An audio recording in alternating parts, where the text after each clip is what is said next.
नमस्कार, 24 के अखाड़ा में आपका स्वागत है। मैं हूं मोहित राज दुबे।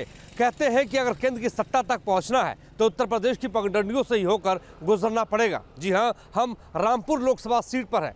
कहते हैं कि आजम के बिना यहां की सियासत चलती नहीं है। मौजूदा वक्त में आजम खान जेल में है और जेल से ही यहाँ की राजनीति करते हुए नजर आ रहे हैं। लेकिन रामपुर में आजम के किले पर कब्जा हो चुका है भारतीय जनता पार्टी का।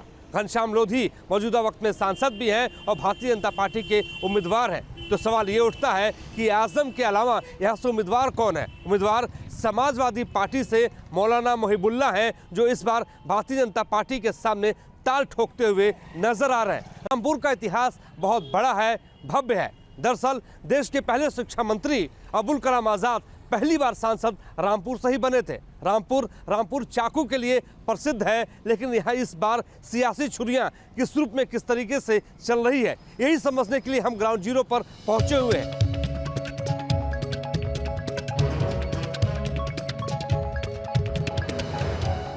उत्तर प्रदेश के रामपुर संसदीय इलाके का नाम आते ही जहन में तीन बातें उभर कर आती हैं: पुराना रजवाड़ा, रजा लाइब्रेरी और आजम खान।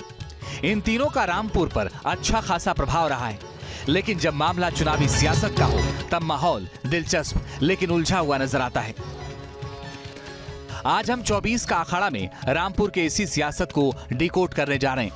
दरअसल रामपुर में मुस्लिम वोटर किसी भी उम्मीदवार की जीत या हार तय करने की ताकत रखते हैं।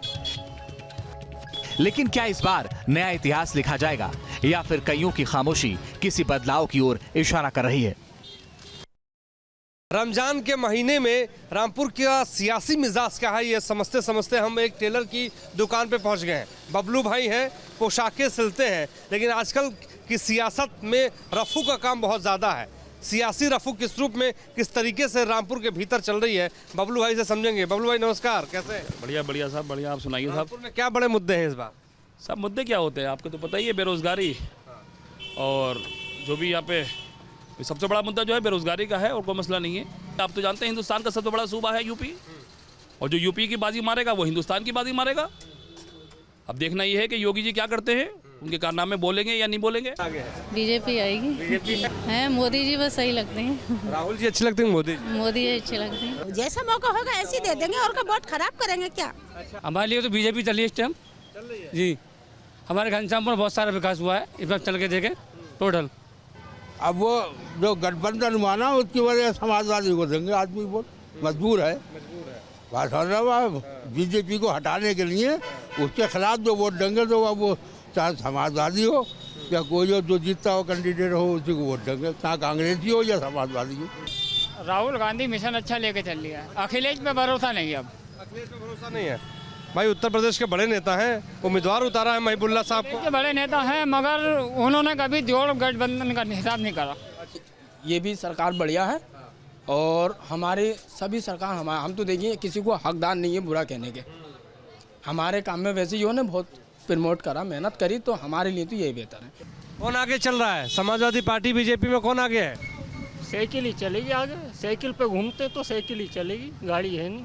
विकास नहीं हो पा रहा है, इस मुद्दे पे देंगे। बेरोजगारी पे सबसे ज़्यादा है, क्योंकि कारोबार नहीं है, घर में आदमी बैठा है, काम नहीं कर रहा है। रामपुर में इस चुनावी हलचल या फिर साइलेंट शिफ्ट की अगली कड़ी जोड़ने से पहले इस संसदीय सीट का समीकरण देखिए। रामपुर में मुस्लिम आबादी करीब 50.57% है, जबकि हिंदू आबादी 45.97% है। यहाँ वोटर की संख्या 16 लाख से ज्यादा है, जिनमें पुरुष वोटर 8.72 लाख हैं और महिला वोटर 7.44 लाख हैं। इनमें 1.5 लाख जाटों और 1.15 लाख लोध के साथ साथ 80,000 सैनी और 70,000 कुर्मी गेम चेंजर वोटर माने जाते हैं। ये आंकड़े बताते हैं कि रामपुर में वोटर्स की आबादी धड़ों में बटी हुई है, यानी एक तरफ से एक मुश्त वोटिंग होती आई है। यहाँ पिछले 4 दशक की चुनावी हकीकत भी लगभग एक तरफा रही है, लेकिन अब पैटर्न बदलता दिख रहा है।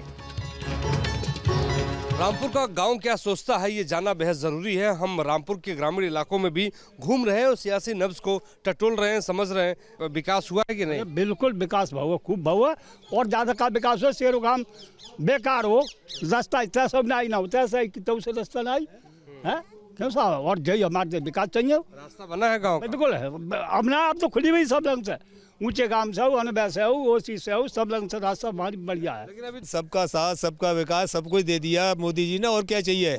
कोई आदिम पंचायत नहीं है जैसे लाभ ना मिला हो। क्या क्या दे दिया? सब कुछ दे दिया, राशन चल रहा है, सम्मान निधि चल रही है, सिलेंडर चल रहे हैं, शौचालय चल रहे हैं, क्या नहीं दे दिया, सब कुछ दे दिया। कोई ऐसा मुद्दा नहीं है, चाहे ग्रामीण हो चाहे नगर हो, जहाँ कोई ऐसी समस्या हो, चाहे विद्यार्थी के लिए पढ़ाई की हो या सुरक्षा की हो, यहाँ से कोई भी बहन निकलती है तो साफ बात है सुरक्षित पहुँचती है। शौचालय मिला कि नहीं आपको? शौचालय मिला था, हाँ मिला।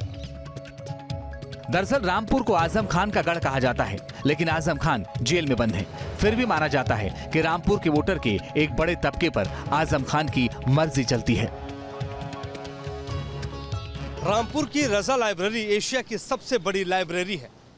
आज से 250 साल पहले नवाब फैजुल्ला ने ज्ञान की रोशनी फैलाने को लेकर एक पौधा रोपा था। आज वो पौधा ज्ञान के वटवृक्ष में तब्दील हो चुका है। देश विदेश के लोग यहाँ पर पढ़ने के लिए आते हैं। इस लाइब्रेरी में 17,000 पांडुलिपियाँ और 60,000 से ज़्यादा कीमती पुस्तकें हैं।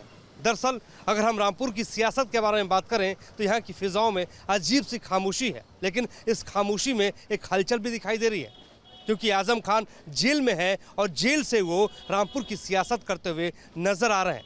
यहाँ पर अखिलेश यादव ने अपने पसंदीदा उम्मीदवार को चुनावी मैदान में उतार दिया है, जिस पर अभी तक आजम खान का कोई समर्थन नहीं है। दरअसल आजम खान चाहते थे कि अखिलेश यादव यहाँ के प्रत्याशी हों। अब सवाल ये उठता है कि क्या आजम खान मौलाना महबुल्ला नदवी पर अपनी मुहर लगाएंगे? समाजवादी पार्टी अध्यक्ष अखिलेश यादव ने सीतापुर जेल जाकर आजम खान से मुलाकात की थी। कहा जाता है कि तब आजम खान ने अखिलेश को रामपुर से चुनाव लड़ने का मशवरा दिया था, लेकिन अखिलेश ने दिल्ली के मौलाना मोहिबुल्लाह को रामपुर से टिकट दे दिया। इससे आजम खान के समर्थक नाराज हो गए। रामपुर जिला अध्यक्ष मोहम्मद नसीम रजा ने खुद को पार्टी का उम्मीदवार बताते हुए नामांकन दाखिल कर दिया था। हालांकि उनका नामांकन खारिज हो गया और मोहिबुल्लाह समाजवादी पार्टी के आधिकारिक उम्मीदवार बन गए। लेकिन रामपुर में समाजवादी पार्टी के ऊपर चुनाव होने तक बगावत की तलवार लटक रही है।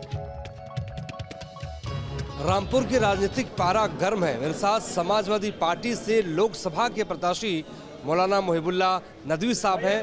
किस रूप में यहाँ पे सियासत चल रही है, क्या मुद्दे हैं, उनसे हम बातचीत करते हैं। पहली बार आप चुनाव यहाँ पे लड़ रहे हैं, क्या मुद्दे हैं, जनता को क्यों अपना वोट दें? देखिए, जनता सुकून चाहती है, जनता रोजगार चाहती है। बीजेपी के जो उम्मीदवार हैं आपके सामने घनश्याम लोधी जी हैं, वो लड़ रहे हैं आपके सामने चुनाव। मौजूदा वक्त में वो सांसद हैं, वो कह रहे हैं कि उन्हें मत दे, वो विकास करेंगे, डबल इंजन की यहाँ पे सरकार है। देखिए, सबको अपनी बात कहने का हक है, राइट है, वो भी कह रहे हैं, हम भी कह रहे हैं। अब फैसला जनता करेगी, मैं हूँ या कोई भी हो। तो यही तो मैं आपसे समझना चाह रहा हूँ कि जब उनके ऊपर राम का आशीर्वाद है तो आप पर किसका आशीर्वाद है? नहीं, देखिए, सब राम वो ऊपर वाले सबका मालिक तो कोई है, नाम अलग अलग हो सकते हैं, लेकिन मालिक सबका एक है।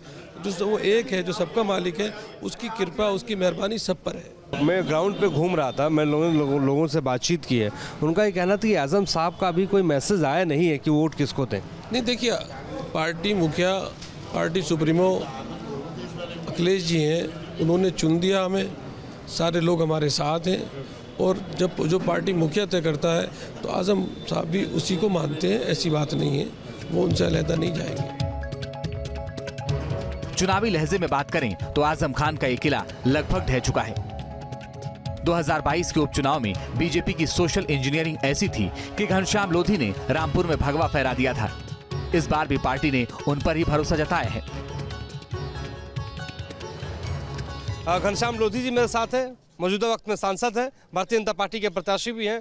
आपने उपचुनाव जीत लिया, आजमगढ़ के किले पर आपने फतह जो है आपने बना लिया। अब सवाल ये उठता है कि बरकरार कैसे रखेंगे? देखिए, कोई किसी का किला नहीं है, इनका किला है, ये खड़े हैं सब हमारे देशवासी, क्योंकि लोकतंत्र है और लोकतंत्र में किसी का किला नहीं होता। जो यहाँ मेहनत करेगा, जो इनके सेवा करेगा, वही राजा बनेगा। ये उत्तर प्रदेश का इकलौता ऐसा सीट है जहाँ पे मुसलमानों की आबादी सबसे ज़्यादा है। आप मानते हैं कि चुनौती होगी आपके लिए? मैं बता रहा हूँ, सब लोग हमारे साथ खड़े हैं, भारतीय जनता पार्टी के साथ खड़े हैं। ये समाजवादी पार्टी की अगर हम बात करें तो समाजवादी पार्टी से मौलाना महिबुल्ला नदवी यहाँ से चुनाव लड़ रहे हैं, उनको आप चुनौती मानते हैं? देखिए, पहले तो उन्हें तो कोई जानता नहीं, मेरे ख्याल से यहाँ इतने लोग खड़े हैं, एक शख्स से अगर पूछ लो अगर उन्हें कोई जानता हो तो चुनौती कहाँ से आएगी जब कोई जानता ही नहीं रामपुर का शख्स उन्हें। आज ये वो लहर माननीय मोदी जी की चल रही है पूरे देश में, कोई सामने टिकने को तैयार नहीं। कोई प्रत्याशी कोई आता है बाहर का दूसरे दल से तो वो सोचता है यार मैं लड़ किससे रहा हूँ, भाजपा के प्रत्याशी लड़ रहा हूँ, वो भी घबराहट में फंस जाता है और मैदान छोड़ने को भागने को तैयार हो जाता है। तो आदमी ये घबराहट हो गई विपक्ष के अंदर कि बौखला से गए कि हमें करें तो करें क्या आज की तारीख। रामपुर में चुनावी ऊंट किस करवट बैठेगा फिलहाल कहना मुश्किल है। आजम खान के लेटर ने समाजवादी कैंप में हड़कंप मचा रखा है। बताया जाता है कि उस खत में आजम खान ने चुनाव के बहिष्कार की बात कही थी। जाहिर है ऐसे में वोटर के एक हिस्से ने खामोशी अख्तियार कर रखी है और बीजेपी ने रामपुर को अपने गढ़ में तब्दील करने के लिए पूरी ताकत झोंक दी है। रामपुर से मोहित राज दुबे के साथ टीम न्यूज नेशन।